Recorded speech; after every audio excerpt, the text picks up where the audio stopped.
पूर्व मुख्यमंत्री कमलनाथ पर निर्वाचन आयोग की कार्रवाई का कांग्रेस ने कड़ा विरोध किया है।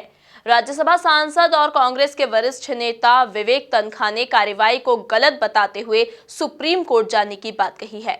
देखिए खास रिपोर्ट। कांग्रेस के राज्यसभा सांसद विवेक तन्खा ने इलेक्शन कमीशन के द्वारा कमलनाथ को स्टार प्रचारकों की सूची से हटाने पर सवाल खड़े किए हैं। विवेक तन्खा ने कहा कि इस मामले को लेकर वो सुप्रीम कोर्ट में जा रही हैं और फ्रीडम ऑफ स्पीच और एक्सप्रेशन को लेकर मुद्दे रखेंगे। विवेक तन्खा के मुताबिक स्टार प्रचारक कौन होगा ये पार्टी तय करती है और इलेक्शन कमीशन उसमें निर्णय नहीं ले सकता है। देखिए लीगली नहीं, हम तो सुप्रीम कोर्ट जा रहे हैं, बल्कि रात को शायद पिटीशन फाइल हो भी, आजकल ई फाइलिंग होती है।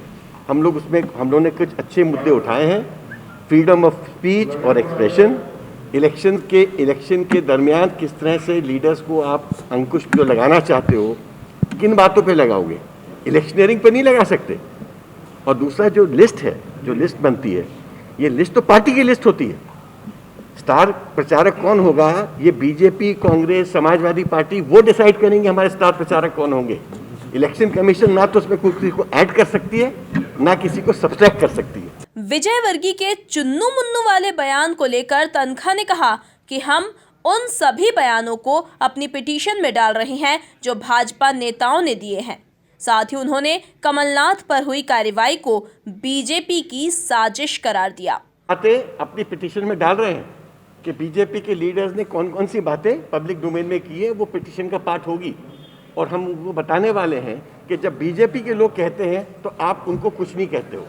जब कांग्रेस के लीडर्स कुछ स्पीच देते हैं तो उसको आप ऑफेंस बना देते हो कि मॉडल कोड ऑफ कंडक्ट के अगेंस्ट है। तो एक प्रकार से ये कॉन्स्टिट्यूशनल जो प्रोविजन है फ्रीडम ऑफ स्पीच और एक्सप्रेशन का, उसका भी ये वायलेशन है। और एक इलेक्शन के दरमियान लास्ट मोमेंट में आप कमलनाथ जी को बिना नोटिस दिए, देखिए ये बहुत आश्चर्य की बात है। इमरती देवी जी की जो कंप्लेंट थी, उस पर आपने कमलनाथ जी को 48 आवर्स का नोटिस दिया। आपने अभी जो कंप्लेंट थी जिस पे आपने एक्शन लिया है, उसमें आपने कमलनाथ जी को कोई नोटिस दिया, उनसे पूछा? कोई किसी व्यक्ति के ऊपर इस देश में आज की जो हमारी न्याय प्रणाली है, उसमें आप किसी को बिना उससे पूछे, सूचना दिए आप एक्शन ले सकते हो? आप 6 घंटे की सूचना देते, 1 घंटे की देते, पूछते तो कमलनाथ जी से कि आपने क्या बोला है। एक शब्द नहीं पूछा गया उनसे, वो तो खुद आश्चर्य चलेगा। अच्छा, दूसरा 3 दिन पहले तो आपने एक एडवाइजरी दी उनको, और ये जो स्पीचेस थी शायद उसके पहले की थी, तो उसके पहले आपने ये बात क्यों नहीं कही? और आप फ्राइडे इवनिंग कोई ऑर्डर पास करते हो, क्योंकि सैटरडे संडे लास्ट 2 डेज है, कोर्ट भी बंद है। क्या आयोग किसी दबाव में काम कर रहा है? हमारा तो कहना है कि ये जिस प्रकार से जो ये ऑर्डर निकला है फ्राइडे को, और सैटरडे संडे कोर्ट बंद है, संडे को वैसे भी इलेक्शनिंग खत्म हो जाएगी, तो एक प्रकार से कमलनाथ जी जो हमारे स्टार प्रचारक नहीं थे, वो हमारा कैंपेन लीड कर रहे थे। और जिस प्रकार से पब्लिक उनको सुनने आ रही थी, ये बीजेपी की साजिश थी और है कि उनको रोकें, जिससे कि उनको लगता है कि जितनी पब्लिक आएगी उतना लोग मन बनाएंगे बीजेपी के अगेंस्ट। बट बीजेपी को ये भ्रम है, अगर आप जितना आप रोकने की कोशिश करोगे उतना लोग आपके अगेंस्ट और बोलेंगे। यही तो प्रजातंत्र की शक्ति होती है। कांग्रेस सांसद ने उपचुनाव को एक तरफा करार देते हुए कहा कि ये कार्रवाई बीजेपी की बौखलाहट है। देखिए बहुत सिंपल है, जब इलेक्शन स्टार्ट हो रहा था, मैं तो उनमें से हूँ जो अपनी बात खुल के बोलता हूँ। मेरी कमलनाथ जी से बात हुई तो मैंने मुझसे पूछने के, विवेक ये बताओ तुमको सीट लगता है? तो मैंने कहा हो सकता है सर 50-50 हो। ये पुरानी बात मैं बोल रहा हूँ, 2 महीने पुरानी। उन्होंने कहा नहीं, तुम देखना 20 के बहुत ऊपर होगा आंकड़ा। ऐसा बहुत अच्छी बात है, ऐसा हो तो इससे अच्छी बात क्या हो सकती है।